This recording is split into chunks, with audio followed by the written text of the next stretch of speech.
Welcome to my channel Aari and Tailoring. இது வரைக்கும் என்னோட சேனலை சப்போர்ட் பண்ணிட்டு இருக்க எல்லா சப்ஸ்கிரைபர்ஸ்க்கும் ரொம்ப நன்றி.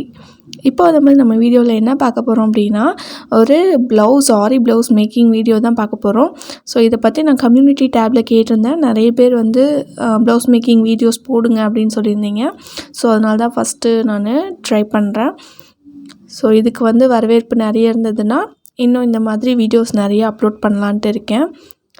நான் ஏற்கனவே ட்ரேசிங் வீடியோவில் இந்த ப்ளவுஸு ட்ரேசிங் வந்துட்டு எப்படி பண்ணணும் அப்படின்றத வந்துட்டு போட்டிருந்தேன். ஸோ அதுக்கான லிங்க் வந்து கீழே டிஸ்கிரிப்ஷன் பாக்ஸில் கொடுத்துருக்கேன், செக் பண்ணிக்கோங்க. இப்போ ஃபஸ்ட்டு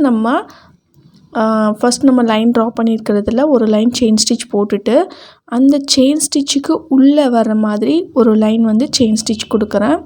இது வந்து செகண்ட் லைன், ஓகேவா? செகண்ட் லைன் வந்து நம்ம ஏற்கனவே போட்ட செயின் ஸ்டிச்சுக்கு உள்ளே நான் வந்துட்டு போடுறேன். நான் எப்போயுமே ரெகுலராக இப்படி தான் வந்து போடுவேன். அப்போ தான் அந்த செயின் ஸ்டிச் ஒட்டியே வந்து போட முடியும். அகைன் நம்ம அந்த செயின் ஸ்டிச்சுக்கு வெளியே ஒரு செயின் ஸ்டிச் போடுறோம்.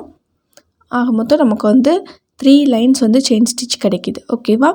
ஸோ நீங்கள் த்ரெட் லோடிங் எதுவும் போட போகிறீங்கன்னா நீங்கள் வந்து 2 லைன் போட்டுக்கிட்டால் போதும். ஸோ நீங்கள் எதுவுமே போடலை, டக்குன்னு நீங்கள் வந்து சுகர் பீட்ஸோ இல்லை பீட் ஒர்க்கோ கொடுக்க போகிறீங்க அப்படின்னா இந்த மாதிரி 3 லைன்ஸ் வந்து கண்டிப்பாக போட்டுக்கோங்க. அதுக்கப்புறமா நான் வந்துட்டு நம்பர் 4 சைஸ் பீட்ஸ் எடுத்திருக்கேன். இதை வந்துட்டு இந்த மாதிரி நான் லோட் பண்ணிக்கிறேன். ஸோ பிகினர்ஸ்க்கு இது கொஞ்சம் கஷ்டமாக இருக்கலாம், பட் ஸ்டார்டிங்லேருந்தே இதே மாதிரியே நீங்கள் ப்ராக்டிஸ் பண்ணுங்கள். இல்லை நீங்கள் வந்துட்டு 2 பீடா 3 பீடா அந்த மாதிரி நீங்கள் எடுத்து போடுறீங்க அப்படின்னா உங்களுக்கு அந்த ஸ்பீட் வந்துட்டு வரவே வராது. பிகினிங்காக இருந்தாலுமே நீங்கள் ஃபஸ்ட்லேருந்தே இந்த மாதிரி நீங்கள் லோட் பண்ணி ட்ரை பண்ணிங்க அப்படின்னா உங்களுக்கு வந்துட்டு ஸ்பீட் வந்து அதிகமாக வரும். இன்னொன்று நிறைய பேர் என்ன பண்ணுறாங்கன்னா, பீட் ஒர்க்குக்கு வந்துட்டு ரொம்ப வந்து அந்த உட்டு நீடில் இருக்கும் இல்லையா, சதோஷிக்கு யூஸ் பண்ணுவோம்ல, அந்த நீடில் வந்துட்டு நிறைய பேர் யூஸ் பண்ணுறாங்க. அது வந்து உங்களுக்கு நெளிஞ்சு போயிடும், உடஞ்சி போயிடும். ஸோ அதனால் பீடுக்கு என்ன நீடில் யூஸ் பண்ணுமோ அந்த நீடில் யூஸ் பண்ணுங்கள். அது நிறைய பேர் என்கிட்ட பண்ணுற கம்ப்ளைண்ட்டு. நான் பீடுக்கு வந்து அந்த நீடில் யூஸ் பண்ணேன், வேகமாக உடஞ்சிருது, வளையுது, சரியாக போட முடியல அப்படின்னு சொல்கிறீங்க. அது மாதிரி நீங்கள் இப்படி போட்டுட்ருக்கும் போது சில நேரம் ஒவ்வொரு பீட்ஸ் வந்து தெரித்து விழுந்துடும், சரியாக நாட் விழுகாமல். அந்த மாதிரிலாம் ஆச்சுன்னா அதை பற்றி நீங்கள் அதை தேடிட்டு இருக்காமல், அதை பற்றி நினச்சிட்ருக்காமல் டக்குன்னு நீங்கள் அடுத்தடுத்து லோட் பண்ணி ஒர்க் பண்ணிகிட்டே இருங்க. லாஸ்ட்டாக கூட நம்ம அந்த கீழே விழுந்த பீட்ஸை வந்து எடுத்துக்கலாம். ஸோ அதிலலாம் கான்சன்ட்ரேட் பண்ணிங்க அப்படின்னா உங்களுக்கு அந்த ஸ்பீட் வந்துட்டு போயிடும், கிடைக்காது. நிறைய பேர் என்கிட்ட எப்படி வந்து பிளான் பண்ணி கரெக்டாக ஒர்க் பண்ணுறதுன்னு கேட்டிருந்தீங்க. ஸோ அதுக்காக தான் நான் வந்து ஒரு ப்ளவுஸ் மேக்கிங் வீடியோ போட்டிருக்கேன். இப்போ நான் எந்திரிச்சு போகிறேன். ஸோ அதனால் என்னென்னலாம் ஸ்டிக் பண்ண வேண்டிய ஒர்க் இருக்கோ அதெல்லாம் வந்து நான் ஸ்டிக் பண்ணிவிட்டு அதுக்கப்புறமா எந்திரிச்சு போகிறேன். இப்போ ட்ரை ஆகிடுச்சு நான் வர்றதுக்குள்ளேயும். அதுக்கப்புறமா நான் நெக்ஸ்ட் ஒர்க்கை ஸ்டார்ட் பண்ணுறேன். இப்போ வந்து பார்த்திங்கன்னா இந்த கர்வ் ஷேப்லலாம் நம்பர் 4 பீட்ஸ் வந்து நான் கொடுக்க போகிறேன், ஓகேவா? ஆல்ரெடி நான் நெக்லைனுக்கும் 4 பீட்ஸ் தான் யூஸ் பண்ணியிருக்கேன், நம்பர் 4 சைஸு. இப்போ இந்த ஷார்ப் எட்ஜஸ்லலாம் வந்து உங்களுக்கு கரெக்டாக வரணும் அப்படின்னா லாஸ்ட்டு ஷார்ப் எட்ஜ் வரைக்கும் கொண்டு போய் ஒரு லாஸ்ட்டாக ஒரு சின்ன லாக் மாதிரி போட்டுட்டு அகைன் நீங்கள் இந்த சைடு திருப்பி ஒர்க் பண்ணிங்கன்னா தான் அந்த கர்வ் ஷேப்ஸ்லாம் வந்துட்டு அழகாக வரும். நிறைய பிகினர்ஸ் வந்து இதில் தான் மிஸ்டேக் பண்ணுவாங்க, அதாவது பிளண்ட் ஆக்கிடுவாங்க. அப்போ அந்த ஷேப் வந்துட்டு பார்க்குறதுக்கு அழகாகவே இருக்காது. ஸோ எப்பயுமே இந்த மாதிரி ஷார்ப்பு எடுக்கிறீங்க அப்படின்னா லாஸ்ட்டாக ஒரு குட்டி லாக் போட்டு முடிச்சுட்டு அகைன் கீழே கொண்டு வந்து திருப்பி நீங்கள் இந்த சைடு வந்து ஃபில் பண்ணணும். இப்போ வந்து பார்த்திங்கன்னா நான் சுகர் பீட்ஸ் வந்து கொடுக்குறேன். கரெக்டாக அந்த ஃப்ளவரில் சென்டரில் இருக்கிற ஸ்டோனுக்கும் அதுக்கப்புறமா வந்து பார்த்திங்கன்னா அந்த டிசைனுக்குமே சேர்த்து அப்படியே நம்ம கொடுத்துட்டு வந்துடலாம்.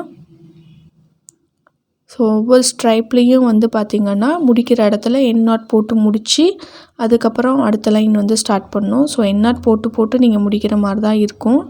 ஸோ பிகினர்ஸ் வந்து என் நாட்டு தான் ரொம்ப அதிகமாக வந்து ட்ரை பண்ணிங்கன்னா தான் உங்களுக்கு ப்ளவுஸ் ஒர்க் பண்ணுறதுக்கு ஈஸியாக இருக்கும். நிறைய பேர் என் நாட் போட தான் ரொம்ப லேட் பண்ணுவாங்க. அகைன் நான் எந்திரிக்க போகிறனால ஸ்டோன்ஸை ஸ்டிக் பண்ணிவிட்டு அடுத்த ஒர்க்கை வந்து பார்க்க போகிறேன். ஸோ ஸ்டோன்ஸ் எல்லாம் ஸ்டிக் பண்ணிவிட்டு அது காஞ்சிட்ருக்கும். அதுக்கப்புறம் நம்ம ஒர்க்கை ஸ்டார்ட் பண்ணிக்கலாம்.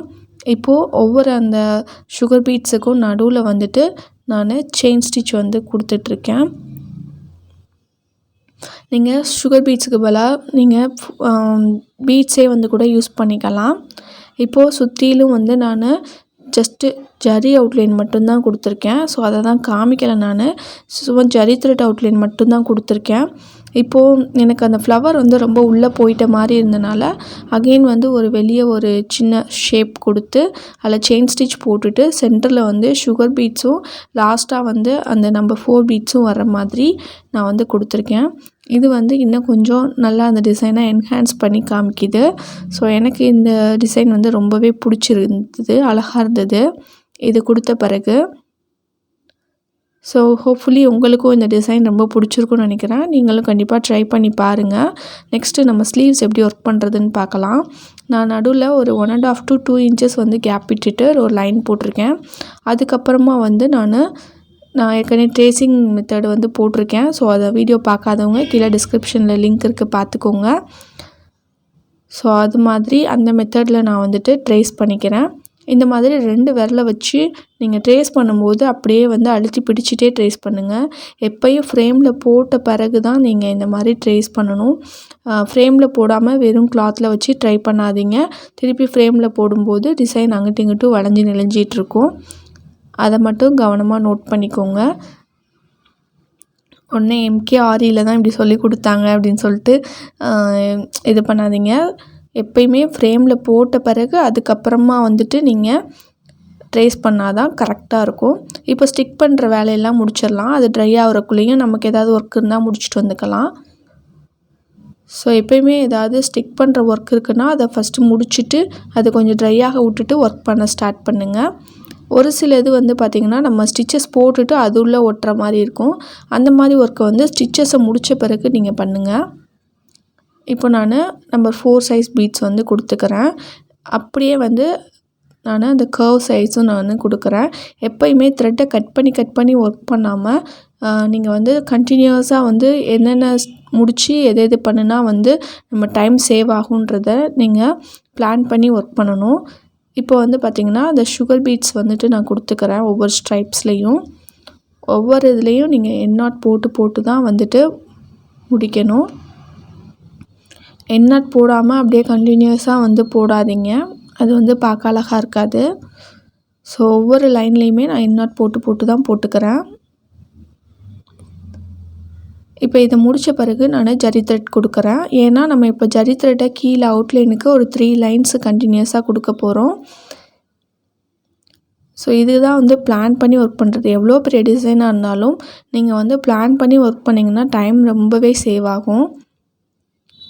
ஸோ இப்போ நான் பீட்ஸ் ஒர்க் எல்லாமே முடிச்சிட்டேன். அதனால் வந்துட்டு நான் அப்படியே வந்து நெக்ஸ்ட்டு ஜரி த்ரெட் ஒர்க்கை வந்து ஸ்டார்ட் பண்ணிட்டேன். இப்போது செகண்ட் லைன் வந்து நான் கொடுத்துட்ருக்கேன். அகைன் இப்போ தேர்ட் லைன் வந்து கொடுக்குறேன். எப்போயுமே ஸ்லீவ்ஸ்க்குமே சரி நீங்கள் 3 லைன்ஸ் வந்து செயின் ஸ்டிச் கொடுத்துக்கோங்க. அப்போ தான் வந்து டெய்லருக்கு வந்து அவங்க வந்து கீழே அடித்து திருப்புறதுக்கு ஈஸியாக இருக்கும். இப்போ ஒவ்வொரு ஸ்ட்ரைப்ஸ்க்கும் இடையில வந்துட்டு செயின் ஸ்டிச் கொடுத்துக்கிறேன். ஸோ இதெல்லாம் பண்ணும்போது ரொம்ப கண்டினியூஸாக பண்ணும்போது கை வலிக்கும். அப்பப்போ ரெஸ்ட் எடுத்து பண்ணுங்கள் பிகினர்ஸ்லாம். நான் பாருங்கள் காலை நல்லா நீட்டி தான் உட்காந்துருக்கேன். ஸோ நல்லா குறுக்க ஸ்ட்ரைட்டாக வச்சு கால் நீட்டி உட்காந்திங்கன்னா உங்களுக்கு வந்துட்டு அந்தளவு பேக் பெயின்லாம் வரவே வராது. அப்பப்போ உங்களோட உடம்ப கொஞ்சம் நெளிச்சு ஒர்க் பண்ணுங்கள். ஒரே போஸ்ட்லேயே உட்காந்து ஒர்க் பண்ணிகிட்டு இருந்தால் கண்டிப்பாக பேக் பெயின், நெக் பெயின் எல்லாமே வரும். அது மாதிரி ரொம்ப அந்த ஷேப் பக்கத்தில் கண்ணை ஒத்து வச்சுக்கிட்டு பண்ணாலும் கண் வலி இதெல்லாம் வந்துட்டு வரதான் செய்யும். மோஸ்ட்லி பிகினர்ஸ்க்கு இந்த எல்லா ப்ராப்ளம்ஸும் இருக்குன்னு சொல்லுவாங்க. நான் வந்து அதுக்கு என்னென்னலாம் ரெமெடி பண்ணலான்றதை ஒரு வீடியோவில் போடுறேன். ஸோ ஃபுல்லாக செயின் ஸ்டிச் ஒர்க்கு, அதாவது ஜரி த்ரெட் வச்சு அவுட்லைன் கொடுக்குற ஒர்க் எல்லாம் நம்ம இப்போ முடிச்சிட்டோம். இப்போ இங்கே தான் வந்துட்டு ஃபுல்லாக ஸ்லீவ்ஸ் வந்துடும். நான் இப்போ ஒரே ஃப்ரேம்லேயே ஃப்ரண்ட்டும் போடுற மாதிரி தான் பிளான் பண்ணியிருக்கேன். சென்டரில் வந்துட்டு இப்போ வந்து கட் பண்ணி எடுத்துப்பாங்க டெய்லர்ஸ் வந்து. இதுக்கப்புறமா நம்ம வந்து ஃப்ரண்ட் வந்து இதே இதில் வந்துட்டு நான் போட்டுக்க போகிறேன். அது எப்படின்றதையும் உங்களுக்கு வந்துட்டு காமிக்கிறேன். ஸோ இதை வந்துட்டு நீங்கள் ஸ்லீவ்ஸில் வந்து நீங்கள் நெக்லைனில் கொடுத்த ஒர்க்கையே கூட அப்படியே வந்துட்டு கொடுக்கலாம். பட் ஆனால் எனக்கு வந்து இந்த மாதிரி ஒரு ஒர்க்கு பண்ணணுன்ட்டு ஒரு இதாக இருந்தது. ஸோ அதனால் நான் இந்த மாதிரி சூஸ் பண்ணியிருக்கேன். இல்லை நீங்கள் நெக்லைனில் உள்ளதையே அப்படியே வந்து இதில் ட்ரேஸ் எடுத்துக்கலாம். அது வந்து அவங்கவுங்களோட க்ரியேட்டிவிட்டி அந்த விருப்பத்தை பொறுத்து. இப்போ ஃப்ரண்ட்டு வந்து நம்ம ஒர்க் பண்ணிடலாம். இப்போ ஃப்ரண்ட்டுக்கு நான் அப்படியே வந்து ட்ரேசிங் பண்ணிட்டேன். ட்ரேசிங் பண்ணிட்டு ஃப்ரண்ட்டும் ஒர்க் முடிச்சுட்டு உங்களுக்கு காமிக்கிறேன். நான் ஏதாவது ப்ளவுஸ் ஒர்க் பண்ணி அதை வந்து போஸ்ட் பண்ணுறேன் அப்படின்னா, என்னோடய ஸ்டூடெண்ட்ஸ் எல்லோரும் கேட்குற ஒரே கொஸ்டின் வந்து பார்த்திங்கன்னா, ஒரு ப்ளவுஸை வந்து ஒர்க் பண்ணுறதுக்கு உங்களுக்கு எவ்வளோ டைம் எடுத்துக்குது அப்படின்றது தான் கேட்பாங்க. எல்லாத்துக்குமே வந்து பிகினிங் ஸ்டேஜில் இந்த டவுட் வந்து இருக்கும். நம்ம தான் ரொம்ப ஸ்லோவாக ஒர்க் பண்ணுறோமா அப்படின்ற மாதிரிலாம் நமக்கு தோணும். எனக்கு வந்து பேக் நெக் ஒர்க் பண்ணுறதுக்கு 3 hours ஆச்சு. ஃப்ரண்ட்டு ஒர்க் பண்ணுறதுக்கு 45 minutes ஆச்சு. ஒரு ஸ்லீவ் ஒர்க் பண்ணுறதுக்கு 1 hour ஆச்சு. அப்போ வந்துட்டு எனக்கு கம்ப்ளீட் ஒரு 5 hours 45 minutes வந்து தேவைப்படுது ஒரு ப்ளவுஸை ஒர்க் பண்ணி முடிக்கிறதுக்கு, இந்த மாதிரி ஒரு ப்ளவுஸ் ஒர்க் பண்ணுறதுக்கு. ஸோ எனக்கு வந்துட்டு 1000 ரேஞ்சிலேருந்து ஒரு 2000 ரேஞ்ச் வரைக்கும் ஒன் டேலேயே நான் ஒர்க் பண்ணிடுவேன். ஸோ அந்த மாதிரி வந்துட்டு ஒவ்வொருத்தருக்கும் அவங்களோட ஸ்பீட் வந்து வேரி ஆகும். எனக்கு வந்து நிறைய ப்ளவுஸ் ஒர்க் பண்ணி ஒரு பழக்கம் இருக்கிறனால என்னால் ஸ்பீடாக ஒர்க் பண்ண முடியுது. நிறைய பேருக்கு ஜதோஷி ஒர்க் ஸ்பீடாக வரும், சில பேருக்கு த்ரெட் ஒர்க் ஸ்பீடாக வரும். ஸோ ஒவ்வொருத்தருக்கும் ஒவ்வொரு மாதிரி வந்துட்டு ஸ்பீட் இருக்கும், ஒவ்வொரு விஷயத்தில் ஸ்பீட் இருக்கும். ஸோ அதை பொறுத்து தான் வந்துட்டு ஒரு ஃபுல் ப்ளவுஸை வந்து முடிக்க முடியும். ஸோ நீங்கள் எப்பயுமே ஒர்க் பண்ணும்போது டைம் பார்த்துக்கோங்க. டைமர் செட் பண்ணி வச்சுட்டு கூட நீங்கள் உங்களுக்கு எவ்வளோ டைம் எடுத்துக்குதுன்னு கவனித்து ஒர்க் பண்ணிங்கன்னா கண்டிப்பாக வந்து நல்லா வந்துட்டு பண்ணலாம். தேங்க்யூ.